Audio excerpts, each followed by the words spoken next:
All right, welcome to another week, everyone, where we are still talking about hockey. And this one, I want to make a little bit different and specifically talk about the San Jose Sharks, specifically their draft picks, because we are nearing the 2020 NHL draft, which is less than a month away, which it should have been in June, but because of all the closures, was delayed until October 6th.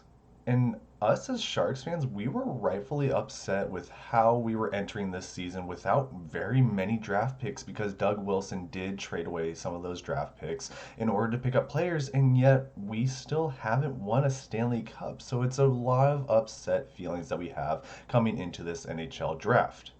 However, I do want to go round by round and talk about how the Sharks either traded away their draft picks or gained their draft picks and what else was gained and lost during those trades.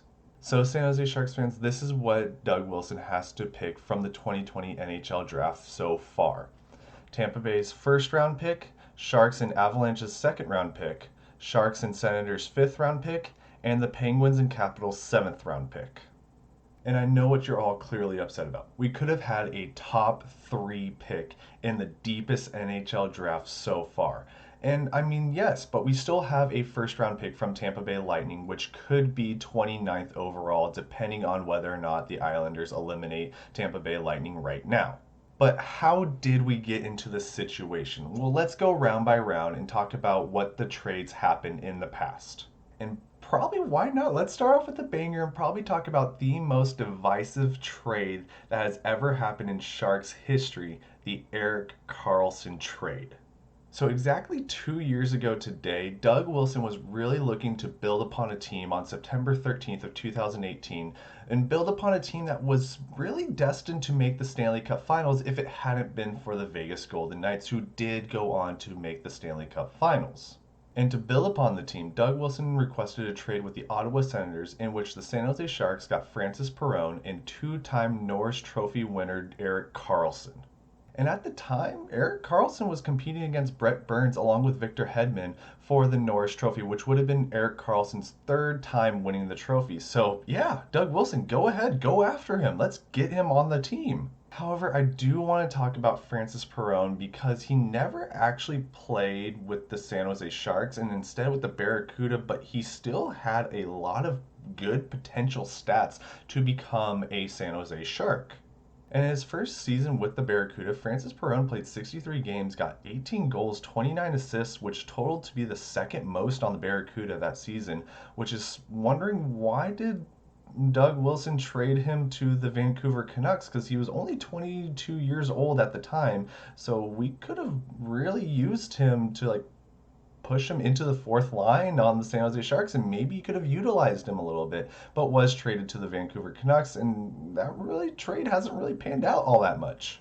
And now, what did Sharks give away for the top three NHL defenseman Erik Karlsson? Well, this list is going to be long. So first of all, Sharks gave up Dylan DeMello, Chris Tierney, Barracuda player Rudolph Spalsers, the signing rights to Joshua Norris, and Sharks also gave up a 2019 second round pick, which was used to draft Jamison Reese, the 2020 first round pick that we're talking about right now, and a 2021 conditional third round pick, which is now a second round pick because Sharks re signed Erik Karlsson.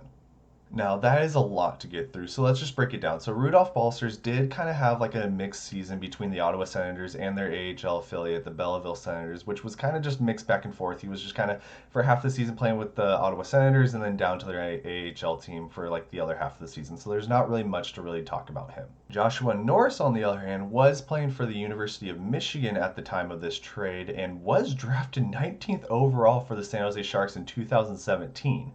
And yes, he's only played 3 games in the NHL so far, but his stats are good with the Belleville Senators.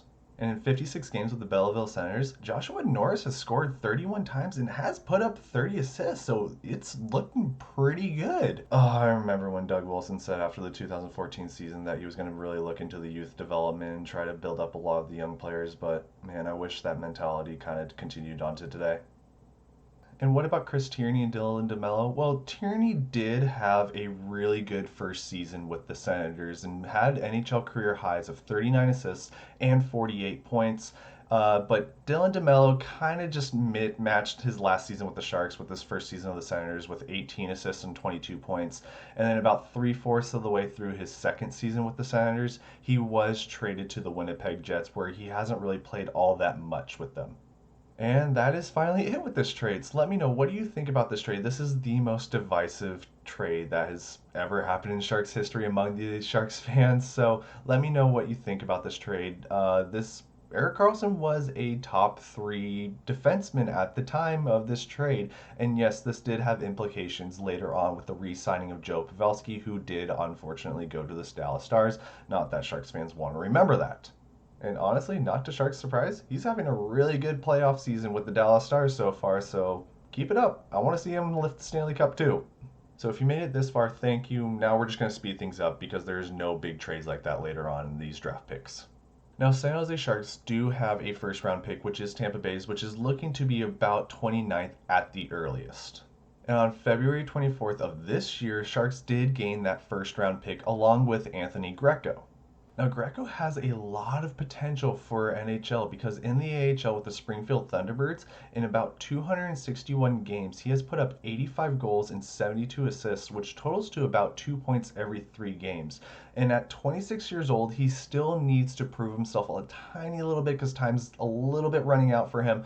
But he still has a lot of potential to make it onto that fourth and even maybe third line for the San Jose Sharks. So it's definitely an interesting trade to see that Doug Wilson did pick up someone pretty good that could add a little bit of depth into the lineups. And Tampa Bay, on the other hand, did pick up Barclay Goodrow along with the Flyers' third round pick, which was traded to the Sharks during the Justin Braun trade. And it's difficult to say how Goodrow has panned out because he's only played 8 seasonal games. But in the 16 playoff games so far at the time that I'm recording this, he does have a goal and 3 assists. So it's difficult to say like how he has panned out with the Tampa Bay Lightning. Was this a good trade? Was it not? I don't know. But I'm saying that as a first round pick, Doug Wilson may have won this trade really well, just that alone. And you have to realize Barclay Goodrow only had 17 points over 82 games in the 2018-2019 season, and in this season, over 62 games had 24 points, which translates to about 32 points over the course of an 82-game season. So, I mean, Doug Wilson kind of stole a first-round pick with this. It is not that big of a gain for the Tampa Bay Lightning, but Doug Wilson got a first round pick. So this could be very interesting depending on who Doug Wilson picks in that first round in that pick. This could pan out to be a very good pick. And now on to the second round where Sharks do have their own pick, but do also have Colorado Avalanche's pick, which they picked up on February 18th of this year. And Sharks gained this pick by trading away Brendan Dillon to the Washington Capitals, who were just kind of playing with house money of the Colorado Avalanche and didn't have much to lose in that sense. Now, Sharks did have to retain 50% of Dillon's salary, but they did gain Capitals' 2021 third round pick. Again, not much can really be said about Dillon with the Capitals because he's only recorded 10 seasonal games, but Capitals do have to make a decision with him because he's up for free agency this year, so Sharks could potentially get him back and potentially could have won this trade deal depending on how their signing goes. Now, Sharks do not have their third round pick because they did trade it away on February 25th of 2019 in order to obtain Gustav Nyquist from the Detroit Red Wings. And to be honest, Gustav Nyquist contributed quite a bit that season and got 11 points across 19 seasonal games and 10 assists across 20 playoff games. But I don't think Doug Wilson really wanted to risk the second round pick this year. Because that was a part of the conditional trade clause with the third round pick. But Detroit Red Wings did also gain a second round pick in 2019 as well. And the aftermath of not re-signing Gustav Nyquist, he signs with the Columbus Blue Jackets and gets 42 points across 70 games, but not a whole lot of playoff production with only 2 assists across 10 games. And to be honest, I don't think Doug Wilson really had that much intentions on re-signing Gustav Nyquist, so I think he was just kind of taking a risk in that year and just saying like, hey, we just need a little bit more depth, so let's sign him and see what we can do during these playoffs. So let me know what you think. What do you think Sharks should have re-sign Nyquist and just risk the second round pick this year with them? Or should they have let him go as well? Because he did do really well at the Columbus Blue Jackets this year. So let me know what you think about this pick. And on to the fourth round, where Sharks did trade away their fourth round pick this year for the 2019 fourth round pick from the Montreal Canadiens in exchange for a 19-year-old, and I'm going to mispronounce this name, Yegor Spiridonov. I'm sorry if I mispronounced that name, in exchange for him, but he was 19 years old. There's not really much to say because he's a young kid, so we don't know how this trade has panned out so far. And that fourth round pick the Habs gained was used to be traded to the Buffalo Sabres in a trade deal. And the Buffalo Sabres actually traded that pick to the Calgary Flames. So this draft pick has quite a bit bounced around throughout the NHL so far. And now onto the fifth round. We're also going to include the sixth round as well because in a separate trade deal with the Ottawa Senators, these draft picks were combined. Now, Sharks do have their own fifth round pick, but they did gain Ottawa Senators' fifth round pick during a trade that happened on June 19th of 2018. And in this trade, San Jose Sharks did pick up Cody Donaghy and Mike Hoffman along with the Senators' fifth round pick in exchange for Mikhail Bodker, Julius Bergman, and the 2026 round pick. Man, does Ottawa Senators have two San Jose Sharks picks this year? What else do they have? Oh my god! Oh my god. Ottawa Senators have 7 first, second round picks and 2 more in the third round. Why? How is no one talking about this? This is an insane draft year, and Ottawa Senators have 9 first, second, third round picks. Okay, Senators, what are you going to do with these picks? I'm actually curious. I'm curious to see if Ottawa Senators are going to be a really good team 3-4 years down the road. This could be a really good rebuild for the Ottawa Senators, but we don't know yet. So, wow, you better use those picks wisely, Ottawa.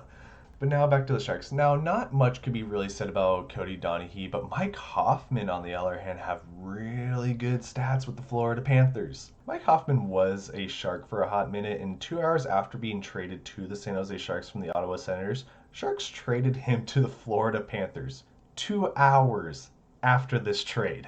And Sharks got quite a bit of draft picks from this trade in that Sharks gained a 4th and 5th round 2018 draft pick and a 2nd round 2019 pick. And to be honest, there's way too many details about what happened during these draft picks because Sharks did trade away some of these draft picks and gain like other things as well. And it's really confusing. This could be its own separate video of what happened during this trade. But honestly, Mike Hoffman really fit in with Florida Panthers and is doing really good. So I wonder why Sharks didn't really decide to keep him.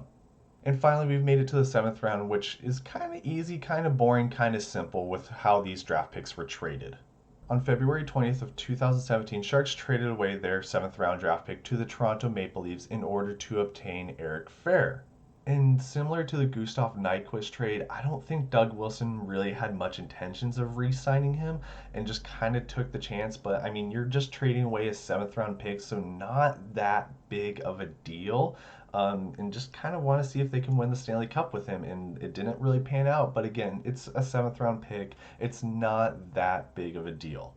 And also like with the Ottawa Senators, Sharks did make a separate deal on June 22nd of 2019 with the Washington Capitals in order to gain Washington Capitals' 7th round pick. Within this trade, Capitals did gain a 5th round 2019 pick, which was used to draft Martin Hugo Haas, and Sharks did gain a 2019 7th round pick along with a 2020 7th round pick. And that was really nice and simple, but wait, there is a little tiny bit more to this. And on the exact same day, Sharks got a call from the Pittsburgh Penguins, which I kind of think the phone call to Doug Wilson kind of went like this. Hey, Doug Wilson, yeah, you got that 2019 7th round pick from the Washington Capitals, right? Okay, cool. We kind of want to troll them a little bit in that we will give you our 2020 7th round pick if you can give us Washington Capitals 7th round pick in 2019. Does that sound like a deal? Does that sound cool to you? We just kind of want to troll them a little bit, just a tiny little bit. Yeah. Can you do that for us? Cool, thanks. You got a deal. I'm actually not kidding about that. That's all that happened in this trade. Pittsburgh Penguins traded away their 2020 seventh round pick in exchange for the Washington Capitals seventh round pick in 2019, which was in the hands of the San Jose Sharks. Pittsburgh Penguins did use that trade to pick up Santeri Ariola, but I think there was just a tiny little bit of a trolling there. Just because of that rivalry there, I think they wanted just to have their name just to poke at Washington Capitals fans just a tiny little bit to see Pittsburgh's name there. And that concludes all the drafts. And this is just where we stand. We have a first round pick, we have two second round picks, two fifth round picks, and two seventh round picks. So who knows what's going to be happening this year? It's a deep draft. So I don't know who Sharks should be picking up. It's going to be really late in a lot of these drafts, and I don't know. And that's where I'm going to leave you off for this video. Please leave a comment down below. Did Sharks win any of these trade deals? I know a lot of you are going to have very strong opinions about that Erik Karlsson trade, but did Sharks win any of these other trades? There's a lot of trades that happened throughout these draft picks that we discussed. So did Sharks win any other trades? And I know Doug Wilson is going to have a lot of pressure under him, especially depending on if the Vegas Golden Knights or Dallas Stars win the Stanley Cup. So he's going to have to really be smart about this next season and what's going to happen. Please hit the like button if you like this video. Please hit subscribe because we're going to be talking about the free agency deals that Sharks should probably be making this offseason in the next video next week that we're going to be discussing. So hit the subscribe button if you want to know and get notified of that video. And until next time, please continue to stay safe, stay healthy, and please continue to wash those hands.